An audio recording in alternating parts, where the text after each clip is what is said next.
जय हिंद बच्चों। One day warriors के इस प्लेटफॉर्म पे आप लोगों का एक बार मैं फिर स्वागत करता हूं। पिछले दो वीडियो में 20-20 प्रश्न जो मैं हिंदी के कराया वो कैसा था, ये मैं आपसे उम्मीद करता हूं कि आप कमेंट करके जरूर बताएंगे, क्योंकि प्रश्नों के सिलेक्शन में मैं काफी मेहनत करता हूं।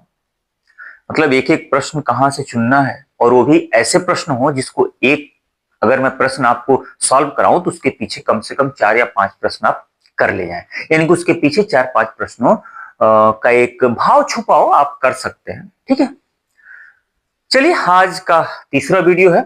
अब तीसरा वीडियो है, आज भी 20 प्रश्न होंगे और उम्मीद करता हूं कि आप कमर कस चुके होंगे, तैयारी आपकी अच्छी चल रही होगी।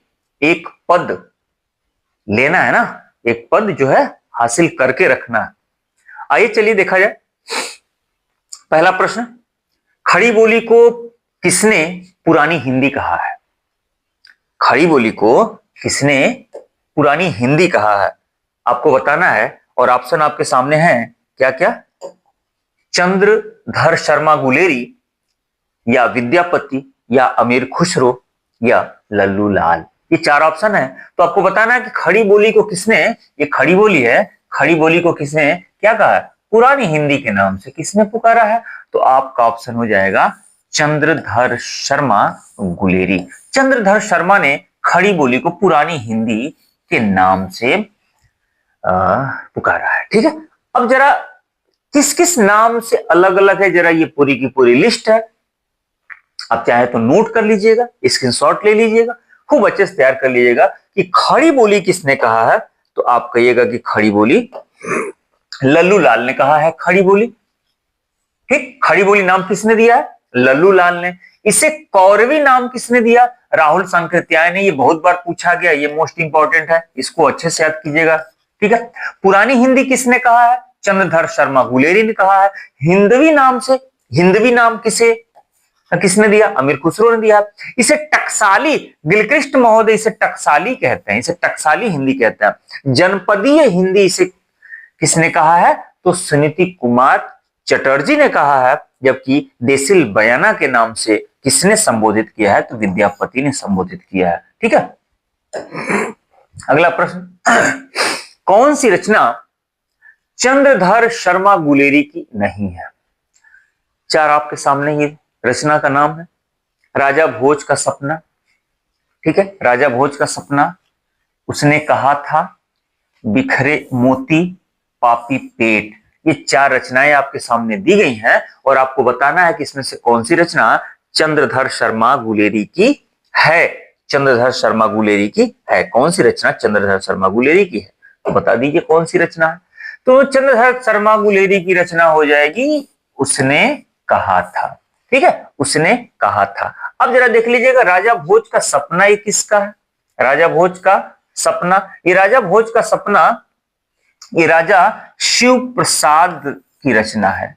राजा शिव प्रसाद की रचना है। शिव प्रसाद की रचना है। ठीक है, ठीक है, राजा भोज का सपना।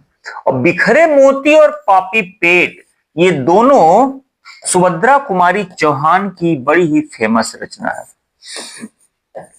सुभद्रा कुमारी चौहान, सुभद्रा कुमारी चौहान की रचना है।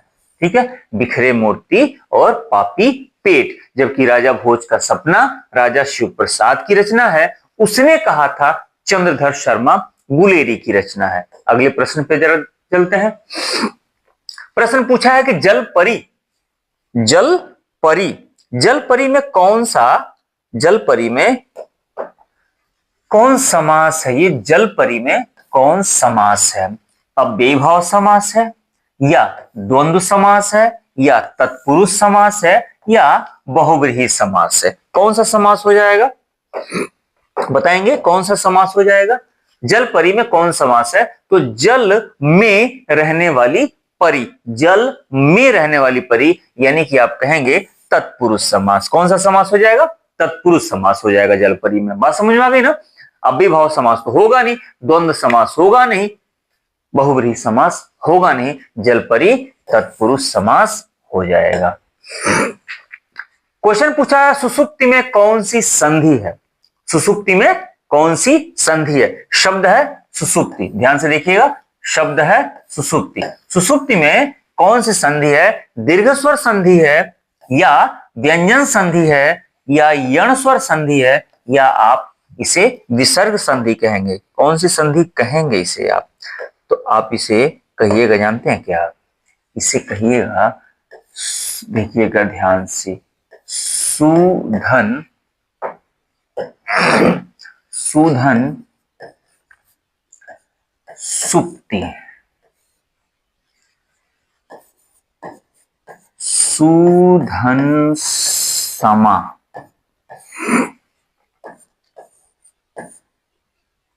विधन सम, अभिधन सेक। व्यंजन संधि का नियम ये कहता है ना कि किसी भी स्वर के बाद, देखिए यहां भी स्वर लगा हुआ है, यहां भी क्या लगा हुआ है, यहां भी देखिएगा स्वर है उ, यहां भी स्वर है उ, यहां स्वर है ई, और यहां स्वर है ई। अब स्वर के बाद अगर ये स आ जाए तो, स्वर के बाद ये स आ जाए तो, ये स यानी कि ये कौन सा स है जिसे हम लोग बोलचाल की भाषा में छोटा सा कहते हैं, यह है दंत स।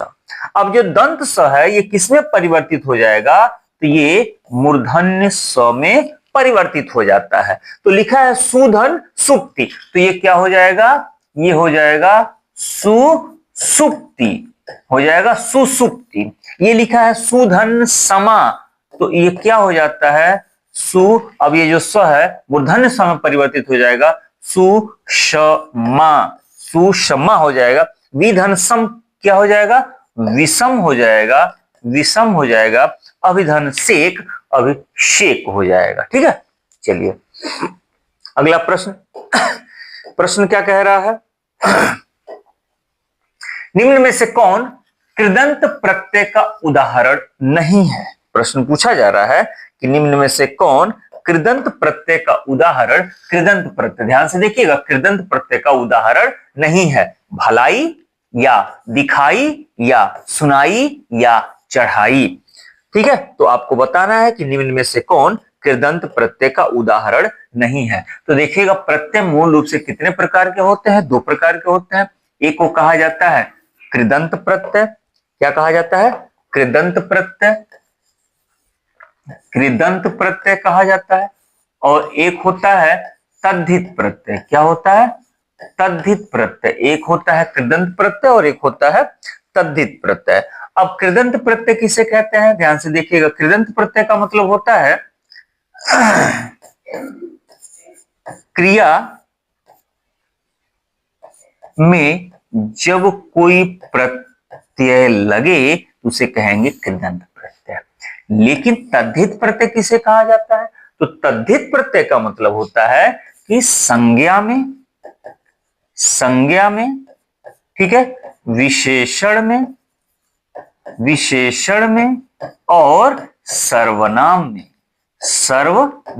में, इन तीन शब्दों में अगर कोई प्रत्यय लग रहा है तो उसे आप कहेंगे तद्धित प्रत्यय। और क्रिया शब्द में, धातु में कोई प्रत्यय जब लगेगा तो उसे आप कहेंगे कृदंत प्रत्यय।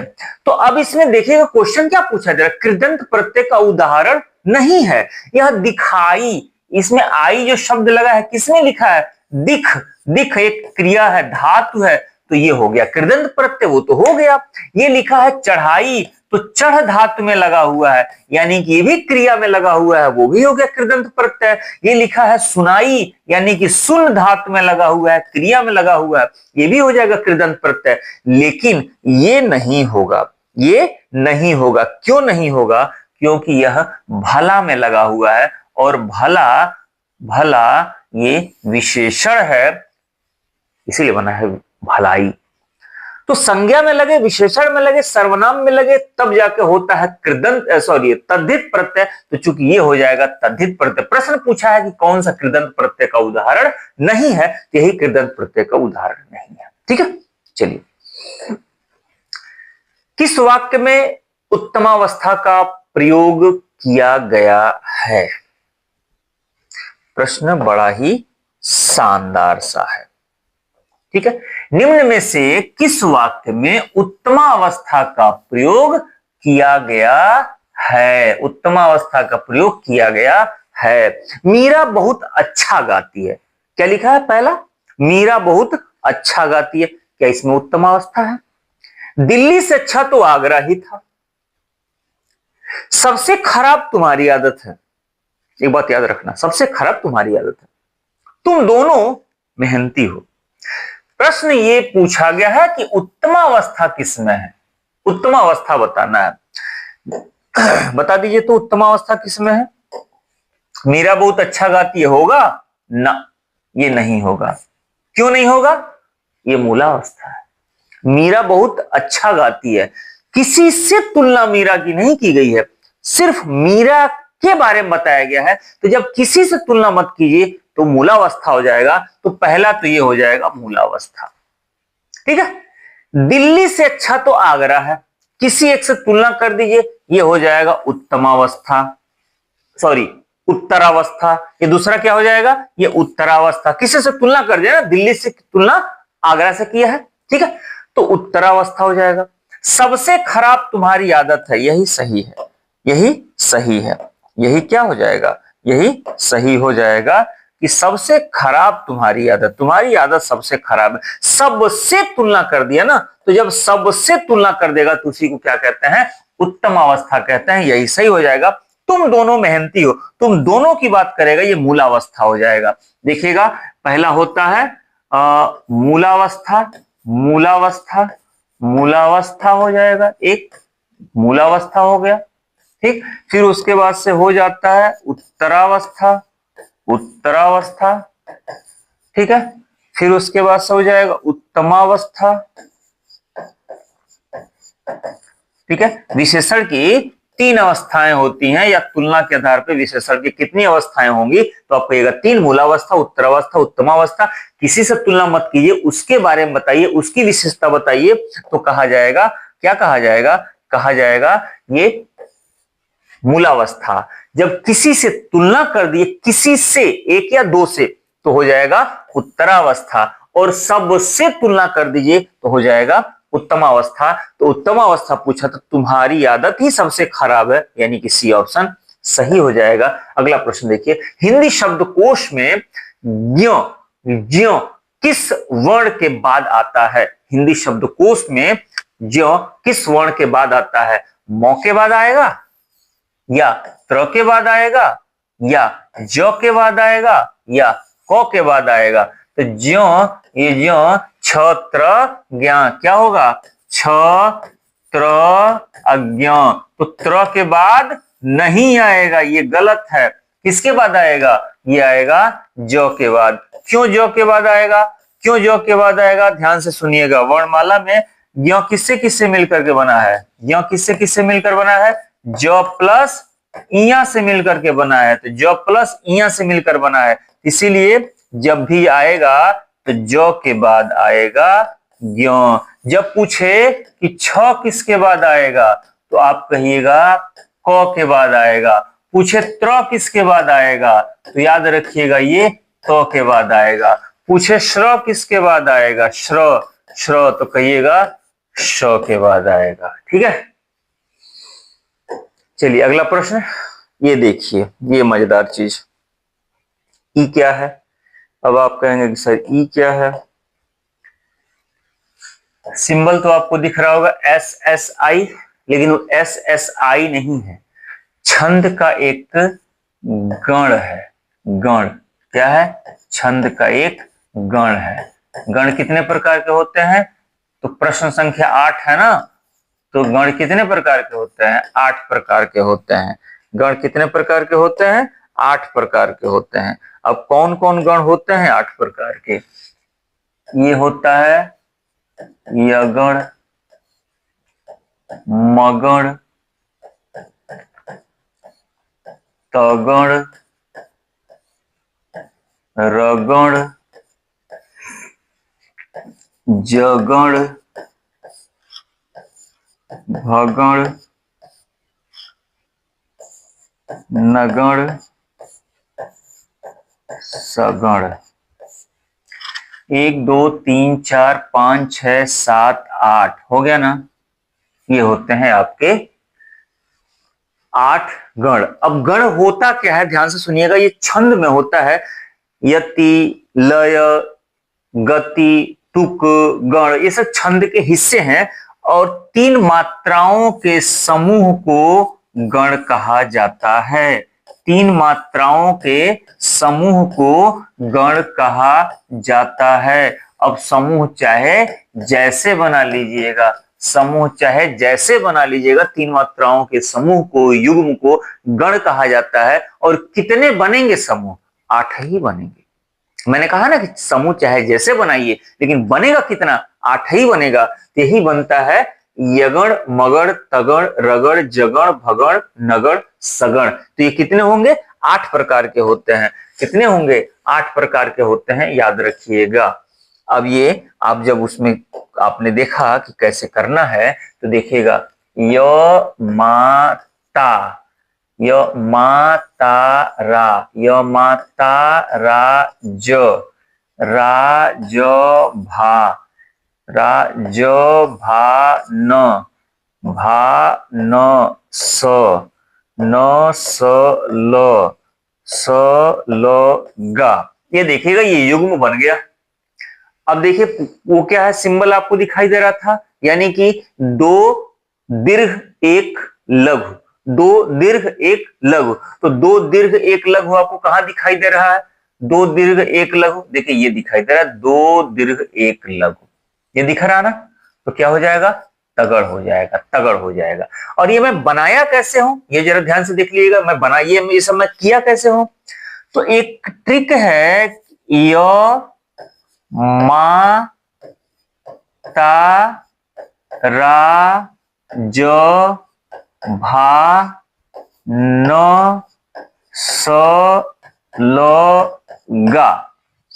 यमाता राजभान सलगा। क्या लिखा है? ध्यान से पढ़िएगा। तो यमाता राजभान सलगा, यमाता राजभान सलगा। 2 से 3 बार रिपीट कर लीजिएगा, यमाता राजभान सलगा। ये ट्रिक याद हो जाएगा। अब करना क्या है, इसमें से कोई भी 3 अक्षर का एक समूह बनाइए, अपने आप सब कुछ सही हो जाएगा।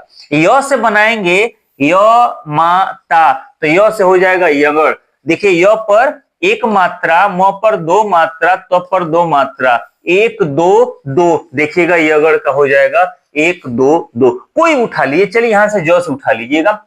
ज पर 1 मात्रा, भ पर 2 मात्रा, न पर 1 मात्रा, यानी कि ज से 1 2 1। तो यानी कि जगड़, ज से बनेगा जगड़, और जगड़ में होगा 1 2 1। देखिए जगड़ में हो जाएगा 1 2 1। किसी का ले लीजिए, चलिए हम लोग त से लेते हैं। त से, तो त पर 2 मात्रा, र पर 2 मात्रा, न पर 1 मात्रा, यानी त से शुरू करेंगे, तगड़ 2 2 1। त से होगा, देखिए तगड़ यही था। तो कोई भी इस तरीके से इसमें से लीजिएगा, 3 मात्रा का समूह उठाइएगा। म से लीजिएगा, म पे 2 मात्रा, त पर 2 मात्रा, र पर 2 मात्रा, म से मतलब मगड़, यानी 2 2 2। तो म से मगड़ हो जाएगा 2 2 2। ठीक है। कौन सी वर्तनी शुद्ध है?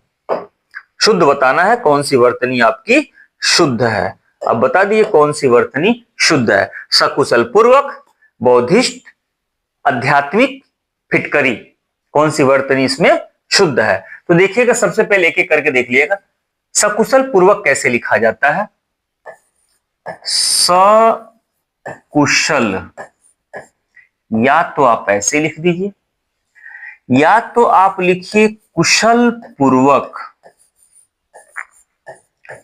कुशल पूर्वक, या तो सकुशल लिखेंगे या तो कुशल पूर्वक लिखेंगे, दोनों बात एक ही है। सकुशल यानी कुशलता के साथ, कुशल पूर्वक यानी कुशलता के साथ, दोनों का मतलब एक ही हुआ। यानी दोनों में से कोई एक लिखेंगे, दोनों का खिचड़ी नहीं बनाएंगे। सकुशल पूर्वक यानी स्व भी लगाए पूर्वक भी लगाए, ऐसा नहीं होगा, कोई एक है। यानी कुल मिला के ये वाला ऑप्शन सही गलत था। वहां क्या लिखा है? बौद्धिष्ट। बौद्धिष्ट नहीं होता है, क्या होता है? बुद्धिष्ट होता है। क्या होता है? बुद्धिष्ट होता है। बुद्धिष्ट होता है, बौद्धिष्ट नहीं होगा। आगे का उ अ में कब परिवर्तित होगा? जब इक प्रत्यय लगेगा तब परिवर्तित होगा। यानी कि अगर लिखा हो बुद्ध, इक प्रत्यय जब लगाते हैं, इक प्रत्यय जब लगाते हैं तो इक प्रत्यय का नियम है कि अ आगे का, ये जो आगे का अ है वह आ में परिवर्तित हो जाएगा, ई जो है अ में परिवर्तित हो जाएगा, उ जो है अ में परिवर्तित हो जाएगा। तो जब इक प्रत्यय लगाते तो ये उ अ में परिवर्तित हो जाएगा, तब होता बौद्धिक। क्या होता? बौद्धिक। तब जाके सही होता। लेकिन चूंकि इक प्रत्यय नहीं है तो कोई परिवर्तन नहीं होने वाला है। आध्यात्मिक गलत लिखा है। क्यों गलत लिखा है? इसमें देखिएगा मूल शब्द है अध्यात्म।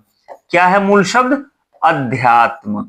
अध्यात्म, ठीक है। यही नियम यहां पर काम करेगा। पीछे से क्या लगा है? इक प्रत्यय लगा है। अध्यात्म में इक लगाएंगे तो आगे का अ आ में बदल जाएगा, आगे का अ आ में बदल जाएगा, तो शब्द बनेगा आ से बनेगा आध्यात्मिक।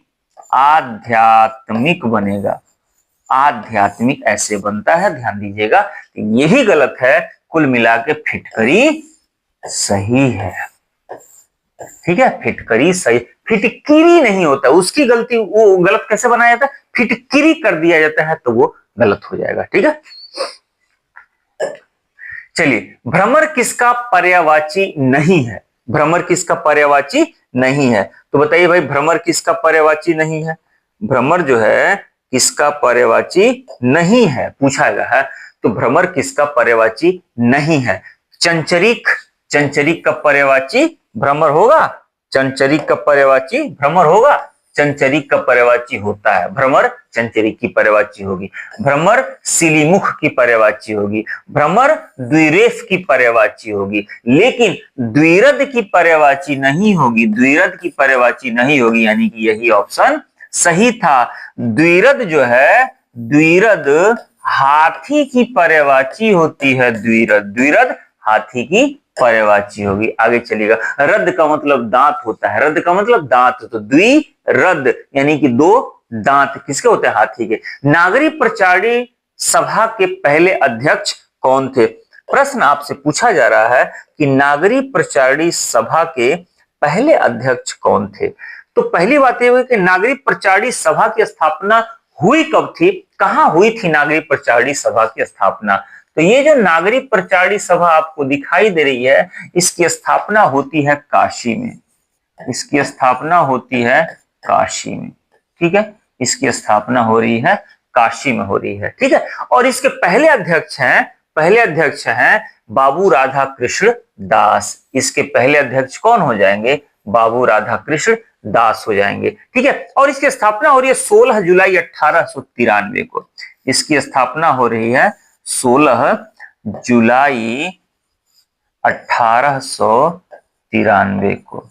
ठीक है, इसकी स्थापना कब हो रही है? 16 जुलाई 1893 को, और इसके अध्यक्ष बनते हैं बाबू राधा कृष्ण दास। श्याम सुंदर दास, शिव कुमार सिंह और राम नारायण मिश्र, इन तीनों लोगों ने स्थापना किया था।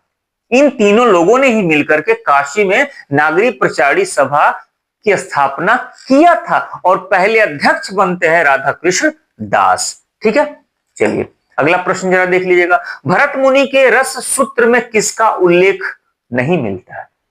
किसका उल्लेख नहीं मिलता है? तो याद रखिएगा, भरत मुनि की प्रसिद्ध रचना है नाट्य शास्त्र।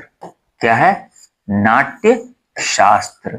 भरत मुनि का नाट्य शास्त्र। अब नाट्य शास्त्र में उन्होंने रस सूत्र का उल्लेख किया है, और उस रस सूत्र में स्थायी भाव का कोई उल्लेख दूर दूर तक नहीं है।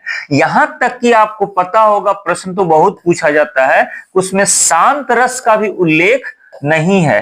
तभी तो भरत मुनि के अनुसार पूछा जाता है कि कुल कितने रस होते हैं, तो कुल मिला के 8 रस का ही उल्लेख भरत मुनि करते हैं, उसमें भी अस्थाई भाव का उल्लेख नहीं करते हैं। तो याद रखिएगा, भरत मुनि के रस सूत्र में किसका उल्लेख नहीं है? स्थायी भाव का उल्लेख नहीं है, जबकि विभाव, संचारी भाव और अनुभाव का उल्लेख है।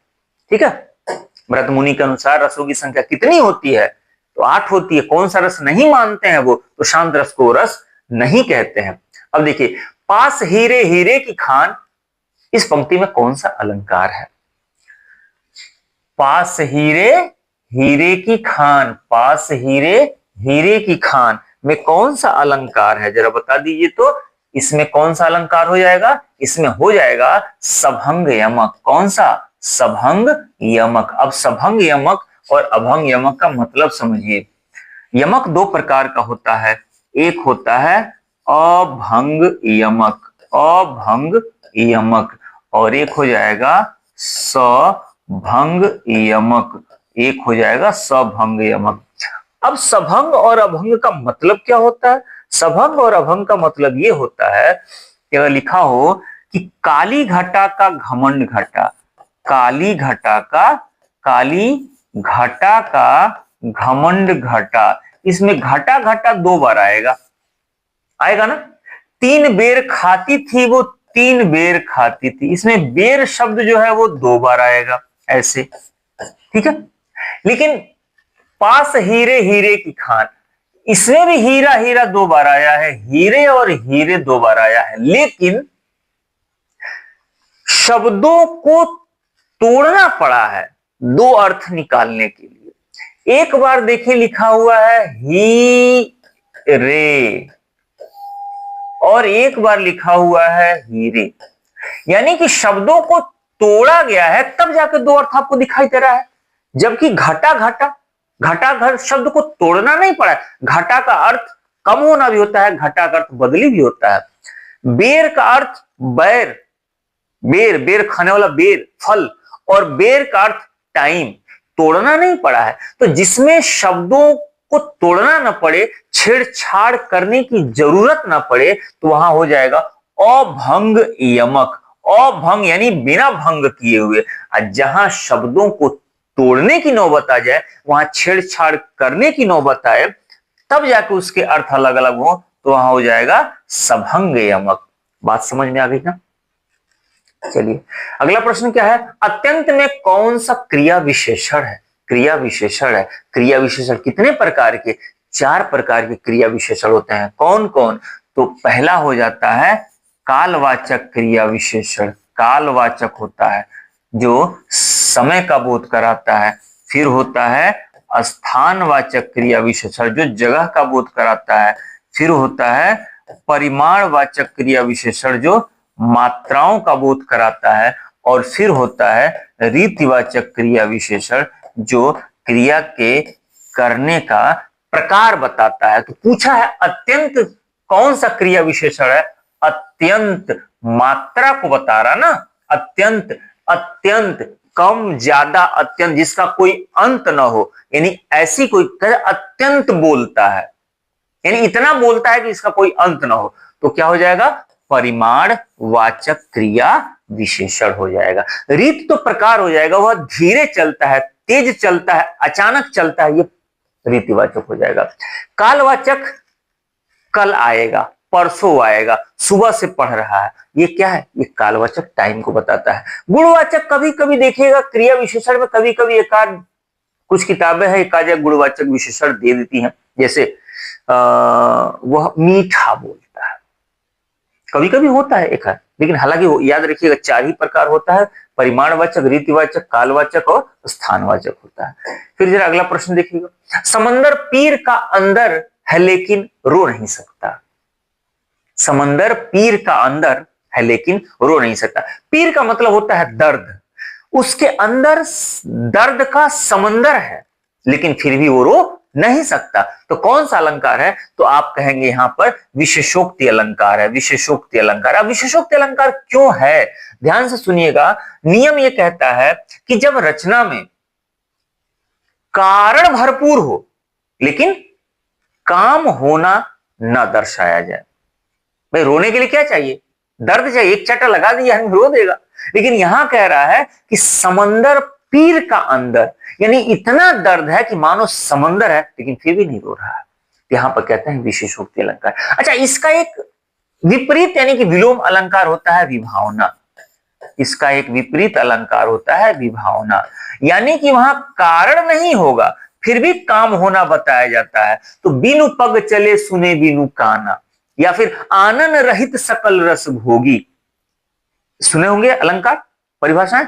तो आनन रहित सकल रस भोगी, या बिनु पग चले, बिना पैर का चल रहा है, बिना आंख का देख रहा है, तो वो भी भावना है। लेकिन यहां क्या कह रहा है, कारण है, वहां कारण नहीं था, वहां पैर नहीं था, फिर भी चल रहा था। यहां अगर कह सकते हैं कि 4-4, 20-20, 30-30 पैर है लेकिन चल नहीं पा रहा।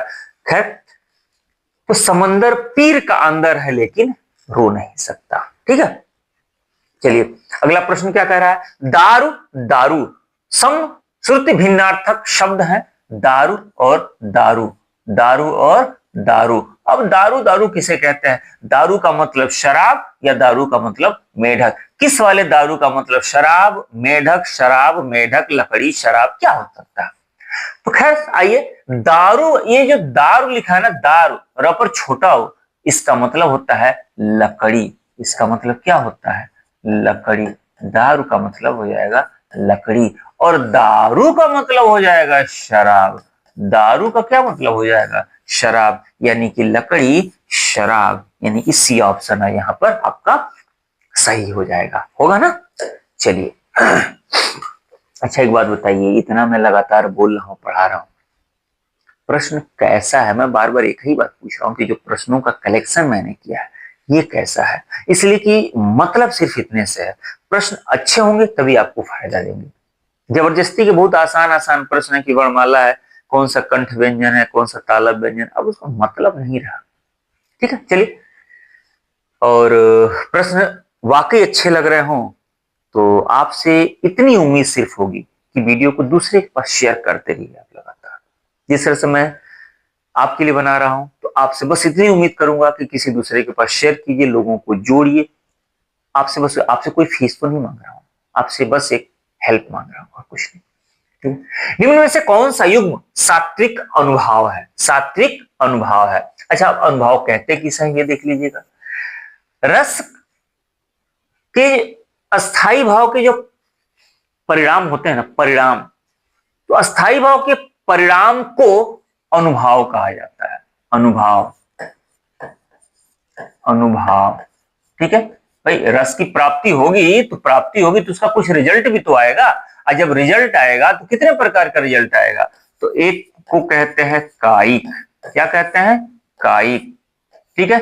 एक को कहा जाता है सात्विक, एक को क्या कहा जाता है, सात्विक, और एक को कहा जाता है मानसिक, कहीं कहीं वाचिक भी दिया हुआ है, और एक को कहा जाता है आहार्य कहा जाता है।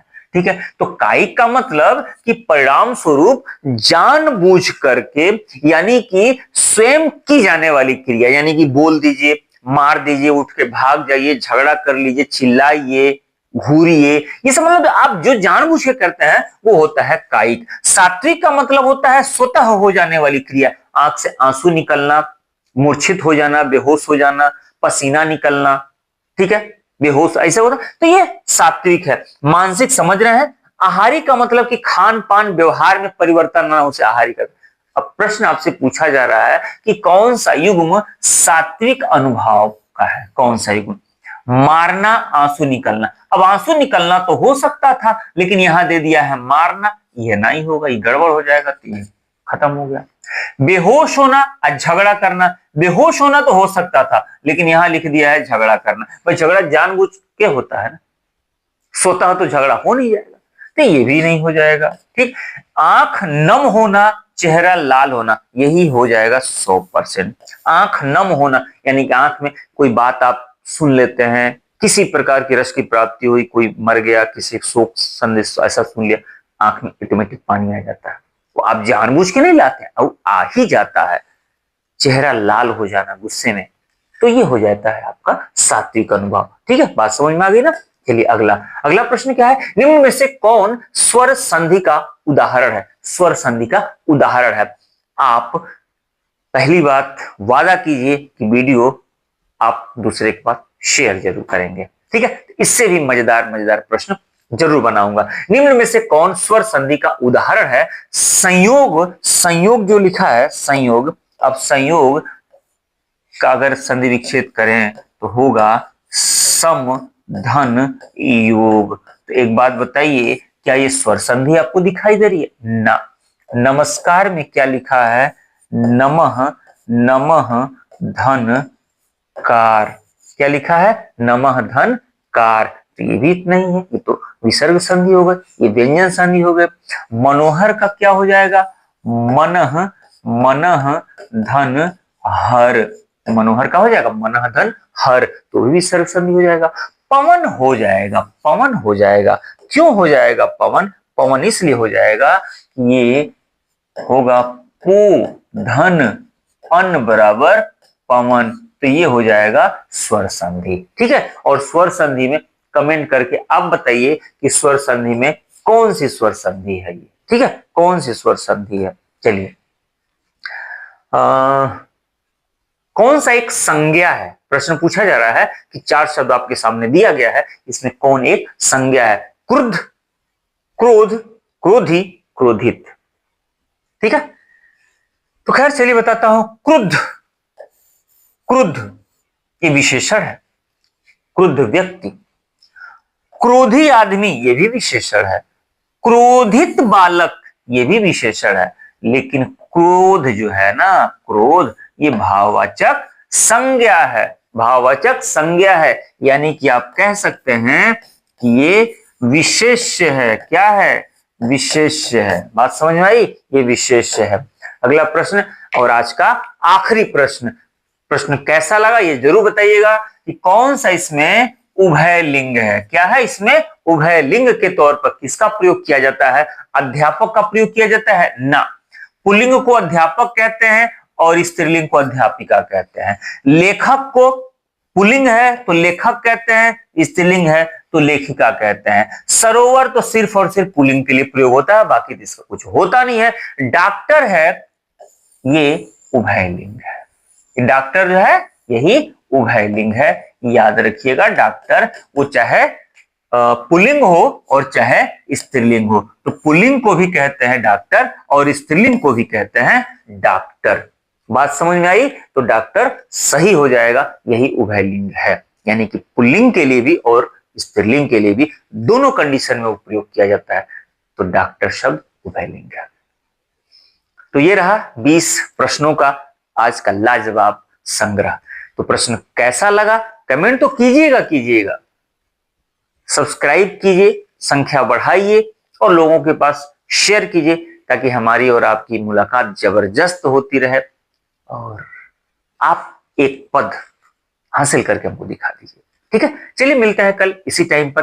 तब तक आप अपना ख्याल रखिए, दम लगा के मन लगा के पढ़ते रहिए। एक पद हासिल करना है।